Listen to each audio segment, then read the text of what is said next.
Look, I want to start with the SSPX and just get your comment on that before moving into the ice in Minnesota there. What did you think about the news that broke this morning? You know, Joe, it all kind of goes back. I lived through 1988. It's very similar. So I think probably the first thing that would have to happen is, do we believe there's less of a state of emergency now or a state of urgency now than there was when Archbishop Lefebvre acted as he did in 1988? I mean, since then we've had the blessing, the Pope calling for the blessing of gay couples. You've had a lot of changes with the synodal church. It seems like it's getting a lot worse, not a lot better. So I think I wouldn't try to answer this for someone, but I would say, remember, if the Code of Canon Law allows for this provision of state of urgency or emergency to do these sort of extraordinary things, what is that code for? What is that provision for if there is no such thing as a state of urgency? If what we're going through now is not an emergency in the church, well, then why is it on the books? So I think probably we have to start there. I've always been a big supporter of the society. They have made every effort. I would remind your viewers that the prediction was very dire in 1988, I know, because I was there. They're going to go into schism. They're going to elect their own pope. They're going to become sedevacantists. Well, it simply never happened all these years later.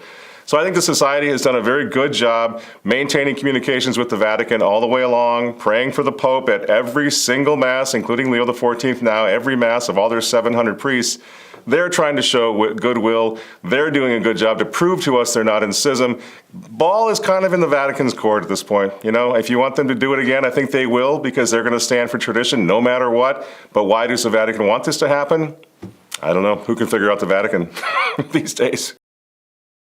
When it comes to Pope Leo in particular, he just had the consistory. They were supposed to talk about the Traditionis Custodes problem or the liturgy, but that got punted by the cardinals, and he said we're going to pick it up again in June. That's 1 month before these consecrations are supposed to happen. Do you think Pope Leo will meet with the society before then? Do you think he'll force this conversation sooner rather than later?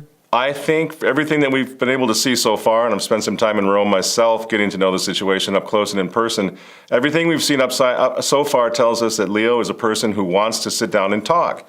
Now, is that just in the synodal sense and it's going to go nowhere and everything is predetermined? Well, we don't know. But I think as long as the Holy Father is willing to sit down and talk to people like Father John Berg and like Bishop Schneider, have these conversations, to me it says that there's some goodwill, at least in terms of the overall idea of being synodal, listening to what the other side is saying. So I would be very surprised if he does not speak with the Society of St. Pius X. I certainly pray that happens. And I think if he doesn't want to be the Pope who's the bridge builder, he's going to have to work something out. Even Francis worked something out with the Society of St. Pius X vis-a-vis marriages and confession that he basically greenlit for a time. So yeah, I think the pressure is going to be on Leo to try to do something to earn this reputation that he has as one who brings people together. So we'll see. It's going to be fascinating to watch.